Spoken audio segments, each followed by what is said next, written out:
Good morning student, welcome back to next class. Eighth class बेटा, next topic की हम बात करते हैं dispersion. What is the meaning of dispersion?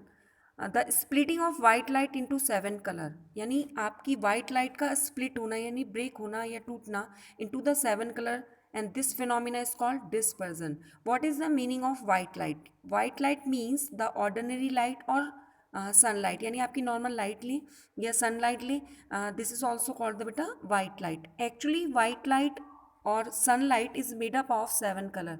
बेटा ये जो आपकी सन की जो लाइट है वो 7 कलर से मिलकर बनी होती है। This is the violet, indigo, blue, green, yellow, orange and red. अगर इस एक्टिविटी को हम परफॉर्म करके देखें बेटा, तो यहाँ पर एक हमारे पास प्रिज्म है।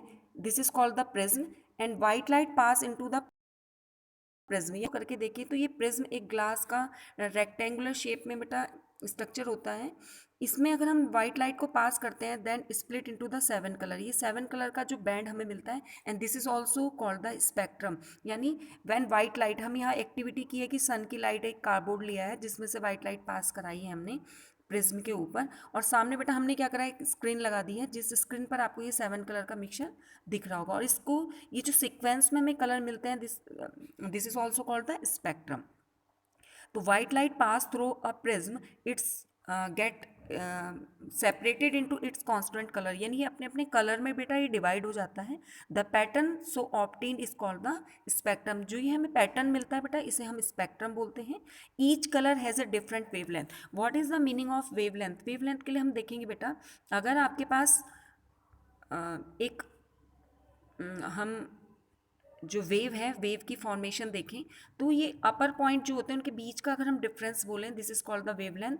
और वेवलेंथ को बेटा हम लैम्डा से डिनोट करते हैं, यानी जो चलने की जो स्पीड होती है, यानी आपकी जो लाइट है वो अलग अलग मीडियम में जो उसकी स्पीड होगी बेटा वो अलग अलग होगी। इससे पहले मैंने आपको रिफ्रैक्शन वाला टर्म बताया था कि when light goes from rare to dense medium और dense to rare medium, the bending या different angles you have found, मतलब आपको वहाँ डिफरेंट कलर के एंगल मिलते हैं जिससे आपको ये लगता है, मतलब हमें ये मेजर होता है कि जो लाइट की जो स्पीड है वो चेंज हो रही है। तो each gets the deviation at different angle. बेटा ये जो डेविएशन हो रहा है यहाँ पे ये अलग अलग एंगल्स पे होता है, और उसका जो रिजल्ट है वो हमें स्पेक्ट्रम जो हमें फॉर्म मिलता है यहाँ पे। व्हेन दिस स्पेक्ट्रम एंटर्स, अगर हम क्या करें बेटा, इस प्रिज्म को, जो ये अभी हमने प्रिज्म लिया है, इस प्रिज्म में से जब आप व्हाइट लाइट को पास कराएंगे तो वो 7 कलर में स्प्लिट हो जाती है।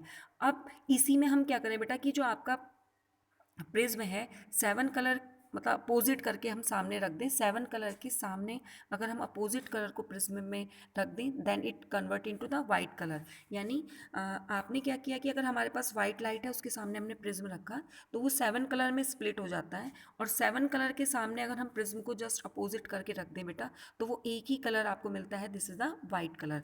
तो ये एक्टिविटी बहुत इंपॉर्टेंट एक्टिविटी है बेटा। Prism can split white light into the 7 colour में वो इसको स्प्लिट कर देता है। अगर हम इसका नेचर में जो फिनोमिना देखें बेटा, तो रेनबो जो फॉर्मेशन होती है, यहाँ पर जो बारिश के बाद आपने देखा होगा रेनबो फॉर्मेशन होती है जब सन तेजी, मतलब सन की जो लाइट है वो रेन की ड्रॉपलेट पे डलती हैं और वो उसको बेटा स्प्लिट कर देता है यानी 7 कलर में। तो यहाँ पे नेचर में अगर हम स्पेक्ट्रम का एग्जाम्पल देखें तो बेटा वो आपने देखा होगा कि जो रेनबो है इज़ द नेचुरली डिस्पर्जन का एग्जाम्पल होता है। उसमें एक्चुअल में होता क्या बेटा, in nature the rain drop acts as a tiny prism, यानी जो रेन ड्रॉप्स होती हैं वो प्रिज्म की तरह बिहेव करती हैं एंड स्प्लिटिंग द सनलाइट, और वो सनलाइट को बेटा स्प्लिट कर देती हैं 7 कलर में, और एक बहुत ही ब्यूटीफुल आपको क्या मिलता है, रेनबो की फॉर्मेशन होती है।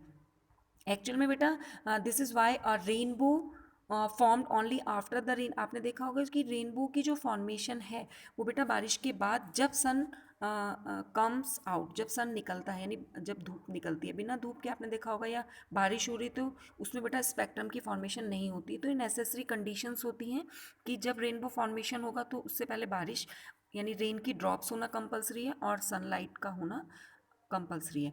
Oil drop on the road also produce this phenomena them, यानी बहुत सारे एग्जाम्पल हैं बेटा, जैसे ऑयल की ड्रॉप होती है और उसके ऊपर लाइट लगे तो आपने देखा होगा कि वो शाइन करती है, नहीं 7 कलर उसमें से स्प्लिट होते हुए दिखते हैं। This term is very most important. Dispersion means splitting of white light. यहाँ पे कुछ क्वेश्चंस है बेटा, लास्ट वीडियो में मैंने जो आपको एक्सप्लेन किया था, which lens is called diverging lens, तो मैंने इसको क्वेश्चंस में आपको बताया था 2 टाइप्स के लेंस होते हैं, एक कन्वर्जिंग लेंस होता है बेटा, एक डाइवर्जिंग लेंस होता है।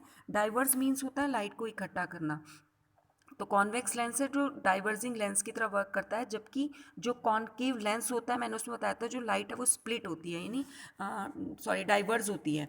तो डाइवर्स का एग्जांपल हम लेंगे कॉनकेव लेंस, और अगर कन्वर्जिंग यहाँ पूछा जाता तो कॉन्वेक्स उसका एग्जांपल होता। What happen when A rain of light enter from glass into the air, यानी जब एक रे ऑफ लाइट आपके ग्लास प्रिज्म के ग्लास से एयर में एंटर करती है, तो बेटा ग्लास जो है आपका डेंस मीडियम है, एयर आपका रेयर मीडियम है, तो उसमें क्या होता है बेटा, स्पीड, लाइट की जो स्पीड है या एंगल बढ़ जाता है। What is the nature of image when the object is kept at the focus of the convex lens. बेटा ये मैंने आपको कल डायग्राम में एक्सप्लेन किया था कि अगर कॉन्वेक्स लेंस में focus, what is the nature of image, यानी इमेज की नेचर एक्चुअल में कैसी होगी अगर आपका जो फोकस पे रखा है। तो मैंने आपको बताया था बेटा इसका जो डायग्राम है बेटा, एक्चुअल में वो इन्फिनिटी पे बनता है, और रियल एंड इन्वर्टेड उसकी नेचर होती है बेटा।